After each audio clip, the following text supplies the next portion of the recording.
90 नगर निकायों में चुनाव होने जा रहे हैं। भारतीय जनता पार्टी का विजन केवल और केवल विकास है। समग्र और सबका साथ सबका विकास का नारा लेकर हम आगे बढ़ेंगे। जिस प्रकार 4 अलग अलग तरीके से सत्तारूढ़ पार्टी ने कभी नगर निकाय, कभी पंचायती राज चुनाव कराए, टुकड़ों में कराए, डिले किए और केवल समय व्यतीत करने का काम कांग्रेस सरकार कर रही है। मुझे पूरा विश्वास है कि जनता ये सब देख रही है।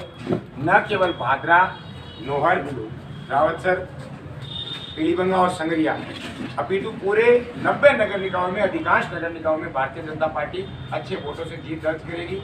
इस प्रेस कॉन्फ्रेंस के माध्यम से हनुमानगढ़ जिला ही नहीं, समूचे राजस्थान के जो हालात आपके सामने हैं, मैं वो पत्रकार साथियों आपके बीच में रखना चाहूँगा।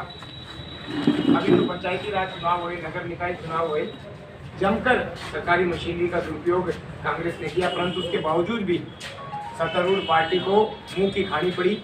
आपने देखा कि किस प्रकार गोल मोल और आंकड़े पेश करके कांग्रेस ये बताना चाह रही है कि उनकी शिकस्त नहीं हुई, जबकि सबको पता है कि अधिकांश प्रमुख और प्रधान भारतीय जनता पार्टी के बड़े बड़े दिग्गज और मंत्री उनके जनता का विश्वास खो चुके हैं, जनता को साथ रखने में नाकामयाब रहे, उनकी हार हुई। और ऐसा ही अब 90 नगर निकाय में देखने को मिलेगा।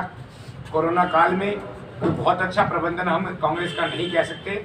मैं कोरोना जैसी महामारी पर राजनीति तो नहीं करूंगा, परंतु कम से कम बिजली, पानी जैसे महत्वपूर्ण जो मुद्दे हैं, बिल, इनके माफ़ करने की बात थी। 3 महीने की, 2 महीने की, छोड़ो 1 महीने की भी कोई बिजली के बिल माफ़ नहीं हुई।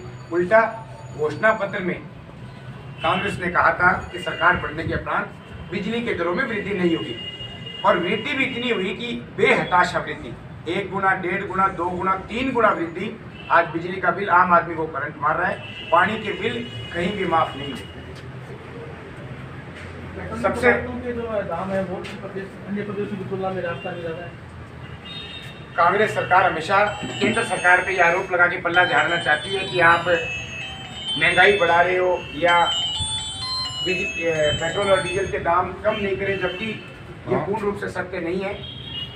सर्वाधिक महंगा पेट्रोल और डीजल अगर कहीं है तो राजस्थान में, क्योंकि 1 साल के अंदर, मैं रिकॉर्ड पे बोल रहा हूँ, लगभग 3 और 4 बार वैट बढ़ाने का काम कांग्रेस सरकार ने किया, और सबसे जिसके परिणाम स्वरूप इतना वैट स्थानीय सरकार ने लगा दिया कि सबसे ज्यादा महंगा पेट्रोल और डीजल पूरे देश में कहीं है तो वो राजस्थान। उसके अलावा शिक्षा, चिकित्सा और कानून व्यवस्था की दृष्टि से जो बेड़ा गर्क प्रदेश सरकार के मिसमैनेजमेंट की वजह से हुआ, वो आज पूरे देश में चर्चा का विषय है। चाहे अलवर की घटना हो, थानागाजी की घटना हो, बाड़मेर जैसलमेर की घटना हो, कोटा की घटना हो, बच्चियों के साथ अपराध की बात हो,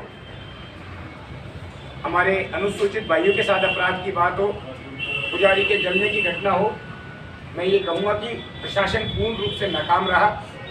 बड़े बड़े गैंगस्टर थाने से फरार हो जाते हैं, उनके साथियों को छुड़ा के ले जाते हैं, पुलिस मुख्य दर्शक बने रहती है। शिक्षा की दृष्टि से जो राजस्थान टॉप 5 में आया था, आज वो कोई बहुत अच्छी पोजीशन में नहीं। कानून व्यवस्था ही नहीं, चिकित्सा की दृष्टि से भी तो बहुत